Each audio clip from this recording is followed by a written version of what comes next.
সবাইকে আজকে এই জুম অনলাইন ক্লাসে স্বাগতম জানাচ্ছি। অনেকদিন পর তোমাদের সঙ্গে আবার এই আনুষ্ঠানিক ক্লাসে যুক্ত হতে পারে আমি নিজেই খুব আনন্দ বোধ করছি। তো যাই হোক, তোমরা বুঝতে পেরেছো যে আমি আসলে কোন বিষয় নিয়ে আলোচনা করতে চাচ্ছি। সেটি হচ্ছে যে রক্তে আমার অনাদি অস্থি। এটা একটি কবিতা, আমাদের মূল বইয়ের সর্বশেষ কবিতাটি। কবিতাটি বেশ ছোট কিন্তু খুবই তাৎপর্যপূর্ণ। তো এই কবিতার কবি, যে কবিতাটি যিনি রচনা করেছেন তিনি হচ্ছেন দিলওয়ার। দিলওয়ার এই কবির প্রকৃত নাম হচ্ছে দিলওয়ার খান, অর্থাৎ তিনি খান উপাধি তার ছিল, পারিবারিক উপাধি, বংশীয় উপাধি, কিন্তু পরবর্তীকালে তিনি তার এই খান উপাধিকে বাদ দিয়েছেন, কেননা দিলওয়ার নিজেই একজন সাধারণ মানুষের, নিজেকে একজন সাধারণ মানুষ হিসেবে বর্ণনা করেছেন, নিজেকে একজন সাধারণ মানুষ হিসেবেই তিনি পরিচয় দিয়েছেন, যার জন্য তার নামের সঙ্গে যে খান উপাধি ছিল সেটিকে তিনি বাদ দিয়েছেন। তো যাই হোক, আমরা শুরুতে এই কবি সম্পর্কে কয়েকটি গুরুত্বপূর্ণ তথ্য আমরা জেনে নেব, যেগুলো তোমাদের অনুধাবন, বহু নির্বাচনী এবং জ্ঞানমূলক প্রশ্নের জন্য খুব ইম্পর্টেন্ট। কবি দিলওয়ার খান 1 জানুয়ারি 1937 সালে সিলেট জেলার ভাটখোলা গ্রামে জন্মগ্রহণ করেন। ঠিক আছে। কবির বাবা মৌলভী মোহাম্মদ হাসান খান, মা রহিমুন নেসা। এগুলো একটু মনোযোগ দিয়ে দেখবে, অর্থাৎ বইয়ে দাগিয়েও রাখতে পারো। কবি দিলওয়ার নিজেকে গণমানুষের কবি, এই দেখো ইনভার্টেড কমা দেয়া আছে, এই গণমানুষের কবি, অর্থাৎ এখানে প্রশ্ন আসতে পারে যে কবি নিজেকে কি হিসেবে পরিচয় দিতেন, অথবা তিনি মানুষের কাছে কি নামে সমধিক পরিচিত ছিলেন। তো সেক্ষেত্রে কি হবে, গণমানুষের কবি, অর্থাৎ তিনি সাধারণ প্রান্তিক জনগণের কথা তার কবিতার মধ্যে তুলে ধরেছেন, এর জন্য তিনি গণমানুষের কবি। তিনি ছিলেন সার্বক্ষণিক কবি, লেখক ও ছড়াকার। কর্মজীবনে তিনি প্রথমে শিক্ষকতা দিয়ে তার কর্মজীবন শুরু করেছিলেন, কিন্তু কিছুদিন শিক্ষকতা করার পর তিনি সাংবাদিকতাকে পেশা হিসেবে বেছে নেন, এবং সাংবাদিক হিসেবে দেখো দৈনিক সংবাদ ও দৈনিক গণকণ্ঠ এই পত্রিকার সহকারী সম্পাদক পদে তিনি কিছুদিন কাজ করেছিলেন, কিন্তু খুব অল্প দিনের মধ্যেই শারীরিক অসুস্থতা জনিত কারণে তিনি এই দায়িত্ব ছেড়ে একনিষ্ঠভাবে লেখালেখিতে মনোযোগ দেন, এবং তার এই লেখালেখিতে মনোযোগ দেওয়ার কারণেই তিনি অসংখ্য কবিতা, ছড়া, প্রবন্ধ এগুলো রচনা করতে পেরেছেন। তো তার যে লেখা, তার লেখাগুলো বিশ্লেষণ করলে মোটামুটি কয়েকটি বৈশিষ্ট্য লক্ষ্য করা যায়। তার মধ্যে দেখো যে দিলওয়ারের কবিতার মধ্যে দেশ, তারপরে দেশের মাটি, দেশের মানুষের প্রতি যে তার ভালোবাসা, আস্থা, দায়িত্ববোধ, এই ব্যাপারগুলো তার কবিতার মধ্যে ফুটে উঠেছে। তার কবিতা আরো একটি ব্যাপার হচ্ছে যে গণমানুষের মুক্তি, অর্থাৎ গণমানুষ বলতে কারা বোঝায়, যে একদম প্রান্তিক জনগণ, যারা একদম সাধারণ জনগণ, যারা কিনা যুগ যুগ ধরে অবহেলিত আছে, অত্যাচারিত, নির্যাতিত, নিপীড়িত। তো তাদের সেই চরম কি বলা যায়, যে আলটিমেট যে মুক্তি, আলটিমেট যে স্বাধীনতা, সেই স্বাধীনতার জন্যই কবি তার কবিতার বিষয়বস্তুগুলো নির্বাচন করেছেন। তিনি আকাঙ্ক্ষা করেছেন, তিনি কামনা করেছেন যে বিভেদ মুক্ত একটি কল্যাণময় পৃথিবী, এটি তার স্বপ্ন ছিল। তো যাই হোক, এই বৈশিষ্ট্যগুলো আমরা তার কবিতার মধ্যে দেখব। কবির প্রথম কাব্যগ্রন্থ প্রকাশিত হয়েছিল 1953 সালে জিজ্ঞাসা নামে। এটা একটা গুরুত্বপূর্ণ প্রশ্ন হতে পারে, একটু দাগিয়ে রাখবে। তার উল্লেখযোগ্য কাব্যগ্রন্থগুলোর মধ্যে দেখো ঐকতান, উদ্ভিন্ন উল্লাস, রক্তে আমার অনাদি অস্থি। এটি হচ্ছে আমাদের আজকের যে পাঠ, সেই পাঠের কাব্যগ্রন্থের নাম কবিতা হচ্ছে রক্তে আমার অনাদি অস্থি। সব পৃথিবী রইব সজাগ, দুই মেরু দুই ডানা ইত্যাদি। প্রবন্ধ গ্রন্থ রয়েছে বাংলাদেশ জন্ম না নিলে। এটা একটা ইম্পর্টেন্ট প্রশ্ন হতে পারে যে বাংলাদেশ জন্ম না নিলে এটি দিলওয়ারের কোন ধরনের রচনা, প্রবন্ধ গ্রন্থ উত্তর হবে। এটা তোমরা একটু মনোযোগ দিয়ে দেখবে। ছড়া গ্রন্থ তিনি রচনা করেছেন, দিলওয়ারের শত ছড়া, ছড়াই অ আ ক খ ইত্যাদি। তার এই যে বিচিত্র কর্ম, এই কর্মের জন্যই তিনি, বা সাহিত্যিক যে কর্মকাণ্ড, সেই সাহিত্যিক কর্মকাণ্ডের জন্য দেখো বাংলাদেশের কিছু পুরস্কার তিনি লাভ করেছেন, যেমন বাংলা একাডেমি পুরস্কার ও 21 পদক। এই বিশিষ্ট কবি 2013 সালের 10 অক্টোবর মৃত্যুবরণ করেন। তো মোটামুটি এই হচ্ছে দিলওয়ার খান বা দিলওয়ারের সম্পর্কিত গুরুত্বপূর্ণ কিছু তথ্য। তোমরা এই তথ্যগুলোই তোমাদের পরীক্ষার জন্য মোটামুটি পড়লে চলবে। আমরা রক্তে আমার অনাদি অস্থি এই কবিতার আলোচনাতে যাওয়ার আগে এই কবিতায় ব্যবহৃত কয়েকটি শব্দ একটু চোখ বুলিয়ে নিব। দেখো যে হেম, হেম একটি শব্দ এখানে আছে। হেম শব্দ তোমরা ছবিতে দেখতে পাচ্ছ, যে আমি ছবিতে দিয়েছি, যে হেম শব্দের শাব্দিক অর্থ হচ্ছে সুবর্ণ, সোনা, ঠিক আছে, বা স্বর্ণ, গোল্ড। তোমাকে আমাকে শুনতে পাচ্ছ? একজন বলো। জি স্যার। Yes sir. ঠিক আছে, ঠিক আছে, থ্যাংক ইউ। তাহলে স্যার। ওকে, হেম শব্দের শাব্দিক অর্থ হচ্ছে স্বর্ণ, সোনা বা কি বলা যায়, এই গোল্ড ইংরেজিতে যেটা বলে। তো যাই হোক, কলিতে গলিত হেম, কবি আবার মানে স্পেসিফিক করে বলছেন যে কলিতে গলিত হেম, এরকম একটি শব্দ রয়েছে। এটা তোমার অনুধাবনমূলক প্রশ্ন আসতে পারে। কলিতে গলিত হেম বলতে আসলে কি বোঝানো হয়েছে? কলিতে গলিত হেম বলতে বোঝানো হচ্ছে যে বাংলার যে নদীমাতৃক দেশ, নদী বেষ্টিত দেশ, এই নদীগুলো যে একে বেঁকে বিভিন্ন দিক দেশের বিভিন্ন অঞ্চলে ছড়িয়ে ছিটিয়ে আছে, তার কারণেই মাটি অনেক বেশি উর্বর হয়েছে। মানে নদী তার পানির মাধ্যমে পলিগুলো কি করে সারা দেশে ছড়িয়ে দিয়েছে, তাই দেশের মাটিটা একেবারে স্বর্ণে পরিণত হয়েছে। যার জন্য কবি এখানে বলছেন যে পলিতে গলিত হেম। গণমানব, গণমানব একটা গণমানব বলতে কবি আসলে কাদেরকে বুঝিয়েছেন?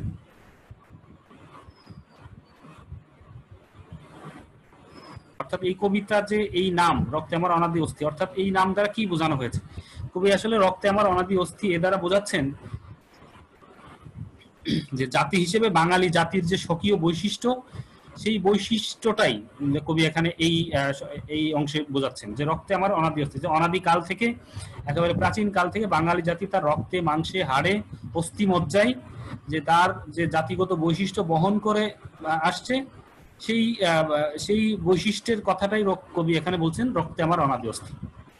তো যাই হোক, দেখো কিভাবে, যে পদ্মা তোমার যৌবন চাই, যমুনা তোমার প্রেম, সুরমা তোমার কাজল বুকের, কলিতে গলিত হেম। তো কবি বলছেন যে পদ্মা তোমার, কবি বিভিন্ন নদীর যে বিভিন্ন বৈশিষ্ট্য, সেই বৈশিষ্ট্যগুলোই কবি বাঙালি চরিত্রের সঙ্গে একটু উপমা হিসেবে ব্যবহার করেছেন। সেটা কি, যে পদ্মা তোমার যৌবন চাই, কবি পদ্মার কাছ থেকে যৌবন কামনা করছেন, অর্থাৎ পদ্মার যে উন্মত্ততা, পদ্মার যে কি বলা যায় সর্বনাশা বা ধ্বংসাত্মক, সে যে সকল বাধা বিপত্তি অতিক্রম করে সামনের দিকে এগিয়ে যাওয়ার যে তার যে একটা বৈশিষ্ট্য, সেই বৈশিষ্ট্যের জন্যই কবি পদ্মা নদী থেকে যৌবন কামনা করছেন। এরপর দেখো যমুনা তোমার প্রেম, অর্থাৎ যমুনা নদী প্রেমের পরিচায়ক। যমুনা নদী কিছুটা শান্ত, কিছুটা নীরব, এই ধরনের বৈশিষ্ট্য বহন করে, যার জন্য কবি যমুনা নদী থেকে প্রেম কামনা করছেন। আবার দেখো যে বাংলা কি বলে, যে উপমহাদেশের প্রেমের যে অনন্য উদাহরণ সম্রাট শাহজাহান, তাই না, শাহজাহান, তো তিনি কিন্তু তাজমহল তৈরি করেছিলেন যমুনা নদীর তীরেই, যার জন্য যমুনা নদী মোটামুটি প্রেমের পরিচয় হিসেবেই পরিচিত। সেজন্য কবি যমুনা নদীর কাছ থেকে প্রেম আহ্বান করছেন।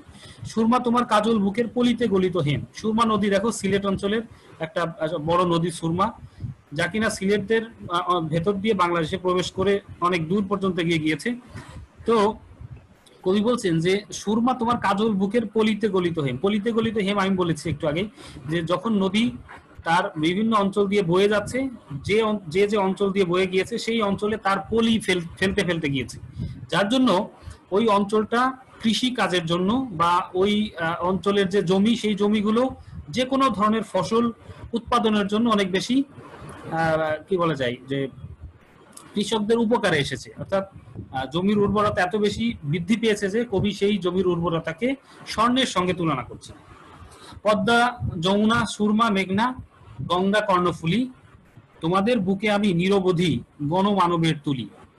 কবি বলছেন যে কবি এখানে কয়েকটি নদীর কথা বলেছেন, 6টি নদীর বর্ণনা রয়েছে এখানে, নাম রয়েছে পদ্মা, যমুনা, সুরমা, মেঘনা, গঙ্গা, কর্ণফুলী, এই 6টি নদী। তো বলছে যে এই যে নদীগুলো যেভাবে সারা বাংলাদেশে ছড়িয়ে ছিটিয়ে রয়েছে, ঠিক তেমনি কবিও সারা বাংলাদেশের যে গণমানব, তাদের সেই দুঃখ, দুর্দশা, কষ্ট, দারিদ্র্য, এই সব কথা তার তুলির মাধ্যমে, অর্থাৎ তার কলমের মাধ্যমে তিনি তার কবিতার মাধ্যমে তুলে ধরেছেন। এরপর দেখো, কত বিচিত্র জীবনের রং চারদিকে করে খেলা, মুগ্ধ মরণ বাঁকে বাঁকে ঘুরে কাটায় মারণ বেলা। অর্থাৎ মানব জীবনের এই যে বিচিত্র বিচিত্রময়তা, অর্থাৎ আমাদের বাঙালি সমাজের যে বিভিন্ন ধর্ম, বর্ণ, শ্রেণী, যে মানুষ, বিভিন্ন পেশার যে মানুষ, সেই বিভিন্ন পেশার মানুষকে তিনি বিচিত্র জীবন বলছেন, অর্থাৎ বিচিত্র ধরনের মানুষের জীবনের ছবি এখানে কবি বর্ণনা করছেন। এবং তারা সারা বাংলা জুড়ে তারা কি করছে, মানে বিচরণ করছে। এবং সাধারণ মানুষের এই যে জীবন আচরণ, জীবনের যে বিচরণ, সেই বিচরণটা আসলে মসৃণ নয়। অর্থাৎ মানুষের জীবন জন্ম থেকে মৃত্যু পর্যন্ত কেবল যে সুখময় তা কিন্তু নয়। এই জীবনের পারতে পারতে, অর্থাৎ পরতে পরতে, অর্থাৎ বাঁকে বাঁকে, মোড়ে মোড়ে বিভিন্ন সময় তাদের ঝুঁকি রয়েছে, মৃত্যু রয়েছে, বাধা রয়েছে, বিপত্তি রয়েছে। এবং সেই বাধা, বিপত্তি, ঝুঁকিকে অতিক্রম করেই বাঙালি সমাজ, বাংলাদেশের মানুষ তার জীবন পরিচালনা করছে। বুঝতে পেরেছ?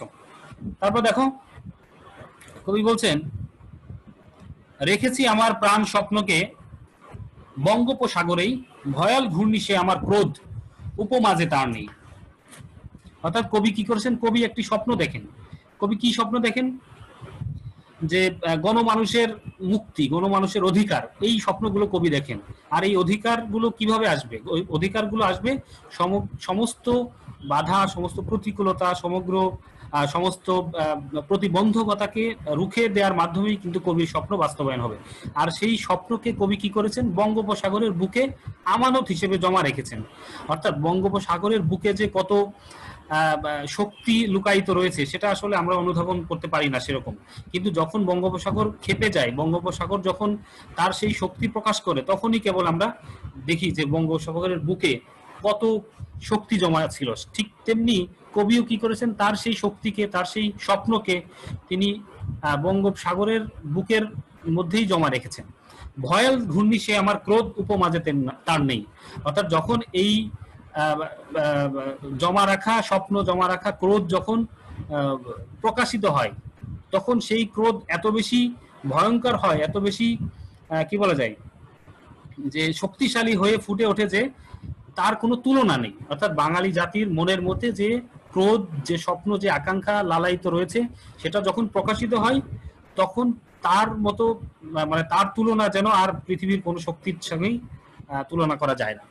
এই ক্রোধ জ্বলে আমার স্বজন গণমানবের বুকে। আর এই ক্রোধ কখন জ্বলে, কখন এই ক্রোধটা আসে?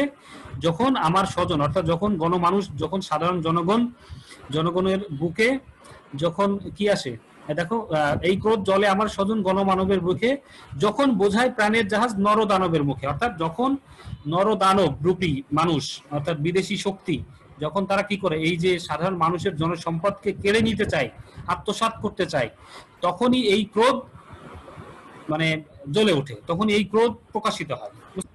বলছি যে যখন নরদানব, অর্থাৎ বিদেশি শক্তি, আমরা জানি যে আমাদের দেশের ইতিহাসের একটা বড় সময় আমরা বিদেশি শক্তির অধীনে ছিলাম, তাই না? যেমন অনেক বছর ধরে আমরা অধীনে ছিলাম, অনেক বছর ধরে পাকিস্তানের অধীনে ছিলাম। তো যাই হোক, এই সকল মানে ওই আমলে, ওই শাসন আমলে আমাদের অবস্থা অনেক বেশি শোচনীয় ছিল।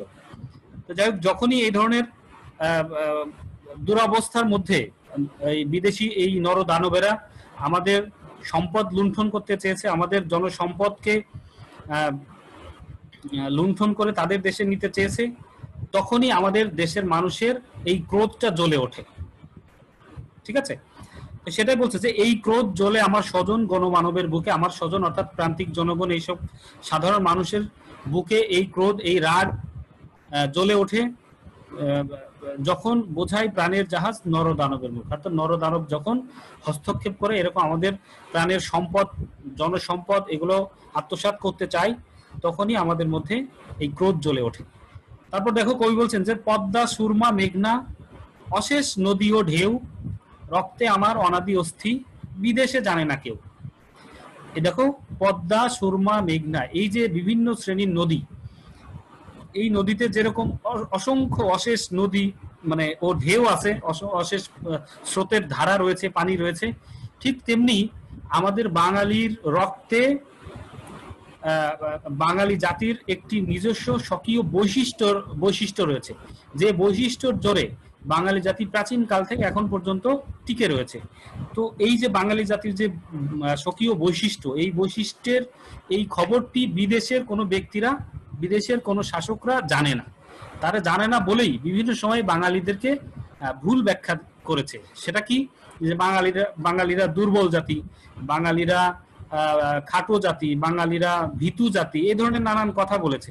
কিন্তু বাঙালি জাতিও যে তার রক্তে মাংসের মধ্যে এক ধরনের জাতীয়তা বোধ, মানে স্বকীয় জাতিসত্তার বৈশিষ্ট্য লালন করে এবং অনাদিকাল ধরে, সেই খবরটি বিদেশের কেউই আসলে রাখে না।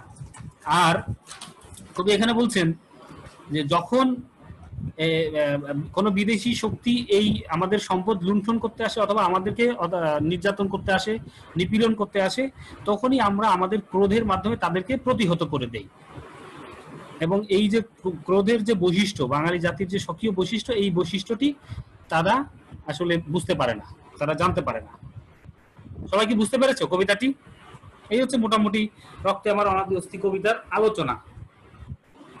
কার কোনো প্রশ্ন থাকলে বলতে পারো।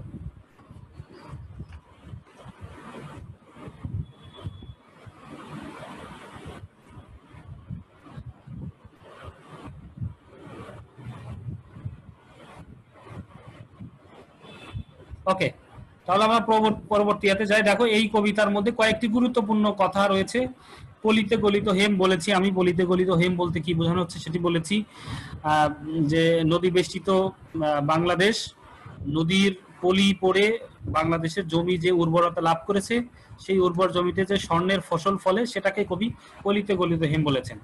গণমানবের তুলি, অর্থাৎ কবি নিজেকে জনগণের, প্রান্তিক জনগণের মানুষ হিসেবে উপস্থাপন করেছেন। তিনি নিজেকে গণমানুষের তুলি হিসেবে পরিচয় দিতে পছন্দ করেন। তিনি তার লেখায় গণমানুষের কথা তুলে নিয়ে এসছেন। নরদানব, নরদানব বলতে কি বোঝানো হয়েছে? নরদানব অর্থাৎ মানুষরূপী দানব, যারা রক্তে মাংসে মানুষ কিন্তু তাদের আচরণগত দিক দিয়ে তারা দৈত্যের মতো, এই শ্রেণীর মানুষকে কবি নরদানব বলেছেন। বিদেশে জানে না কেউ, বিদেশে জানে না কেউ বলতে বোঝানো হয়েছে যে বাঙালি জাতির যে স্বকীয়তা, বাঙালি জাতির যে শরীরের প্রত্যেকটি রক্তের ফোঁটায় ফোঁটায় যে দেশপ্রেম, সেই খবরটির কথা বিদেশের কেউ জানে না। এই কবিতায় বর্ণিত, আচ্ছা বলো, কথা বলো ডিভি কে। স্যার, বলো। এই যে স্যার এর আগেটায় যে নরদানব বলা হয়েছে, সেটা কি পাকিস্তানিদের বোঝানো হয়েছে? এটা শুধু পাকিস্তানি যে তা নয়, তুমি যদি চিন্তা করো যে এই বর্তমান সময়েও কিন্তু এই ধরনের নরদানবের অভাব নেই, তাই না? আমাদের সমাজ জি স্যার। এখন এই নরদানব দেখতে পাচ্ছি না? জি স্যার। বিভিন্ন ক্ষেত্রে তো নরদানব আসলে বিভিন্ন অর্থে ব্যবহার করা যায় এখানে। তো কবি যেটা বলতে চাচ্ছেন যে সেটি হচ্ছে যে বিদেশি শক্তির যে নরদানব, অর্থাৎ শুধু যে পাকিস্তানি তা না, বিভিন্ন সময় ব্রিটিশরা আমাদেরকে শোষণ করেছে, তারপর আরো কি বলবো পারস্য বা প্রাচ্য দেশ থেকে যারা এসছে, হ্যাঁ, তারাও আমাদেরকে শোষণ করেছে। সময়ে বিদেশি শক্তি আমাদেরকে যে শাসনের নামে শোষণ, অত্যাচার, নিপীড়ন করেছে, তাদেরকে তিনি নরদানব বলেছেন। ঠিক আছে? জি স্যার, জি sir, thank you sir. Okay, এখন দেখো কবিতার কয়েকটি গুরুত্বপূর্ণ দিক। এই কবিতায় আসলে তুমি একটা প্রশ্নের উত্তর করতে গেলে তোমাকে যে কথাগুলো মাথার মধ্যে রাখতে হবে, সেটা আমি এখানে মোটামুটি দিয়েছি। সেটা কি, যে কবিতার পুরো কবিতা জুড়ে কবি বাঙালি জাতিসত্তার বৈশিষ্ট্যের বর্ণনা করেছেন। ঠিক আছে? তারপর দেখো সাগর কন্যা বাংলাদেশ, বাংলাদেশের মানে বঙ্গোপসাগর, সেই বঙ্গোপসাগরের মনে হয় যেন কোল জুড়েই বাংলাদেশ দেশটির অবস্থান, তো সেটির বর্ণনা এখানে রয়েছে। স্পেসিফিক ভাবে তোমরা দেখবে যে এই কবিতা অনেক সময় আসে যে এই কবিতায় কয়টি নদীর কথা বলা হয়েছে, তো সেক্ষেত্রে এখানে 6টি নদীর কথা বলা হয়েছে এবং একটি সাগরের কথা বলা হয়েছে। এখানে বঙ্গোপসাগর কিন্তু নদী নয়, এটা সাগর, এটা মাথায় রাখবে। নদীমাতৃক বাংলাদেশের বন্দনা, কবি নদীমাতৃক বাংলাদেশের গুণগান গেয়েছেন, অর্থাৎ নদী বেষ্টিত বাংলাদেশ যে নদী দ্বারা অনেক বেশি সমাদৃত, নদীর কাছ থেকে যে আমরা অনেক কিছু লাভ করি, তাই নদীকে অনেক বেশি তিনি বর্ণনা করেছেন, নদীর গুণগান গেয়েছেন।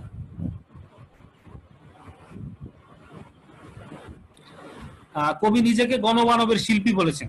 আমি এটা এর আগে ব্যাখ্যা করেছি, তারপর একটু বলছি যে কবি নিজেকে গণমানবের শিল্পী বলেছেন কেন, এটা একটা স্পেসিফিক অনুধাবনমূলক প্রশ্ন হতে পারে। তো সেক্ষেত্রে আমরা বলবো যে কবি দিলওয়ার খান তিনি স্বভাবগত দিক দিয়েই নিজেকে সাধারণের একজন মনে করতেন, সাধারণ মানুষেরই একজন তিনি প্রতিনিধি হিসেবে নিজেকে মনে করতেন বলেই তিনি নিজেকে গণমানুষের শিল্পী বলেছেন। অর্থাৎ তার শিল্পকর্মে, তার কাব্যে, তার কবিতায়, তার সাহিত্যে তিনি কি করেছেন, গণমানুষের কথা তুলে নিয়ে এসেছেন, এই জন্য তিনি নিজেকে গণমানুষের শিল্পী বলেছেন। ঠিক আছে, তারপর দেখো, কবি বাঙালি জাতির বিচিত্র জীবনের রূপকার। কবি দিলওয়ার খান তিনি বাঙালি জাতির বিচিত্র যে জীবন, মানে বিচিত্র জীবন বলতে বাঙালি জাতির যে নানান শ্রেণী পেশার যে বাঙালি জাতি, তাদের যে বিভিন্ন বিচিত্রতা, বিচিত্র রূপময়তা, সেই বিচিত্রের রূপময়ের কথাই তিনি কি করেছেন, তার কাব্যে ফুটিয়ে তুলেছেন। এর জন্য তাকে বাঙালি জাতির বিচিত্র জীবনের রূপকার বলা হচ্ছে। বহমান জীবন বাধাহীন নয়, কণ্টকাকীর্ণ। এখানে বলা হচ্ছে যে মানুষের জীবন আসলে একেবারেই কোমল মসৃণ নয়, প্রত্যেকটি মানুষের জীবনেই কখনো না কখনো বাধা বিপত্তি এগুলো আসে। ঠিক তেমনি আমাদের জীবনেও, মানুষ বাঙালিদের জীবনেও এরকম বাধা বিপত্তি রয়েছে, তাদের পথে পথে এরকম বাধা বিপত্তি আছে, আর সেই বাধা বিপত্তি অতিক্রম করেই বাঙালি জাতি এখনো পৃথিবীর বুকে টিকে রয়েছে। বাঙালি জাতির শক্তি বঙ্গোপসাগরের মতো, ওই যে যেটা বলেছিলাম যে বাঙালি জাতি কি করেছে, তার সেই ক্রোধ, তার সেই শক্তি, এগুলোকে তার মনের মধ্যে গচ্ছিত রেখেছে, যেভাবে কিনা বঙ্গোপসাগর তার বুকের মধ্যে তার সমস্ত শক্তি, সমস্ত ক্ষোভ জমা রাখে। তাই বাঙালি জাতির সেই শক্তিকে বঙ্গোপসাগরের শক্তির সঙ্গেই তুলনা করা হয়েছে। বাঙালির ক্রোধ সমগ্র জনসমষ্টির সম্পদে পরিণত হয়েছে। কিভাবে? যে বাঙালি জাতির এই যে বিদেশি শক্তির যে আগ্রাসন, সেই আগ্রাসন থেকে বাঙালি জাতিকে মুক্ত রাখার যে একতা, একাগ্রতা, মানে কি বলা যায়, যে মানসিকতা, সেটাই হচ্ছে যে জনসমষ্টির জনসম্পদে পরিণত হয়েছে। সেটাকে জনসম্পদ বলা হচ্ছে, যে প্রত্যেকটি মানুষের মতামত এই একটি জায়গাতে সবারই সমান। সেটা কি, যে আমরা আমাদের বিদেশি নর দানবদের হাত থেকে আমরা আমাদের দেশকে, আমাদের জনসম্পদকে কি করব, সবসময়ই রক্ষা করব। বিদেশি শাসক শোষকদের এই সকল বিষয়ে কোনো ধারণা নেই। আর এই যে উপরে যে বর্ণনাগুলো আমি দিলাম, এই সকল বিষয়ের কোনো ধারণাই বিদেশি শাসক শোষকদের নেই, কারণ তারা আমাদের প্রকৃত পরিচয় সম্পর্কে কি বলা যায়, নির্বোধ। অর্থাৎ আমাদের যে বাঙালিদের যে প্রকৃত পরিচয়, সেই পরিচয় সম্পর্কে তাদের কোনো ধারণা নেই, যার জন্যই তারা বিভিন্ন সময় আমাদের উপরে প্রভাব বিস্তার করতে চেয়েছে, কিন্তু আসলে স্থায়ীভাবে এখানে তেমন প্রভাব বিস্তার করতে পারেনি, তারা চলে যেতে বাধ্য হয়েছে। সবাই বুঝতে পেরেছো? এই হচ্ছে মোটামুটি এই কবিতার কয়েকটি গুরুত্বপূর্ণ, বিশেষ গুরুত্বপূর্ণ দিক, যেগুলো তোমাদের অনুধাবনমূলক প্রশ্ন, প্রয়োগমূলক প্রশ্ন এবং উচ্চতর দক্ষতামূলক প্রশ্নের উত্তরের ক্ষেত্রে অনেক বেশি কাজে দিবে। কবিতাটির মূল বক্তব্য, অর্থাৎ আমি এখন পর্যন্ত যা যা বললাম তা যদি মানে সংক্ষেপে, অতি সংক্ষেপে বলি, তার সেক্ষেত্রে কি বলা যায়, যে কবি রক্তে আমার অনাদি অস্থি, এই কবিতার মাধ্যমে কবি আসলে বাঙালি জাতির যে স্বকীয় বৈশিষ্ট্য, বাঙালি জাতির জাতি হিসেবে জাতিগত যে বৈশিষ্ট্য, সেই বৈশিষ্ট্যের কথাই এখানে তুলে নিয়ে এসছেন, এবং সেখানে তিনি নদীমাতৃক বাংলাদেশের বিভিন্ন দিকের কথা তুলে নিয়ে এসছেন, বাঙালি সমাজের সাধারণ প্রান্তিক জনগণের বিভিন্ন কথা তিনি এখানে তুলে নিয়ে এসছেন। তারপর কি বলা যায়, বাঙালি জাতির যে রক্তে, তার অস্থিতে বাঙালি জাতীয়তা বোধের যে কি বলা যায়, যে বৈশিষ্ট্য, সে অনাদিকাল থেকে বয়ে নিয়ে আসছে, সেই কথাগুলো কবি এখানে চমৎকার ভাবে উপমা দিয়ে, রূপকের মাধ্যমে বুঝিয়েছেন। তো যাই হোক, এই হচ্ছে মোটামুটি এই কবিতার আমার বক্তব্য। এই কবিতা নিয়ে যা যা বলার তা আমি বলেছি। এখন তোমাদের একটু ছোট্ট একটা কাজ করতে হবে, বাসায় নিজেরাই প্র্যাকটিস করবে। সেটা কি, যে গণমানবের তুলি, গণমানবের তুলি বলতে আসলে কবি বলতে এই কি বোঝানো হয়েছে, গণমানবের তুলি বলতে এই কবিতায় কি বোঝানো হয়েছে সেটা আমি বলেছি, যে গণমানবের তুলি অ্যাকচুয়ালি কবি নিজেকেই গণমানবের তুলি বলেছেন। রক্তে আবার অনাদি অস্থি বলতে কি বোঝানো হয়েছে এটাও বলেছি, যে বাঙালি জাতির যে জাতীয়তা বোধের বা জাতি স্বকীয় যে জাতিগত বৈশিষ্ট্য, সেই বৈশিষ্ট্য যে প্রাচীন কাল থেকে বা অনাদি কাল থেকে বয়ে চলেছে, সেই বৈশিষ্ট্যের কথাই কবি এখানে বোঝাচ্ছে।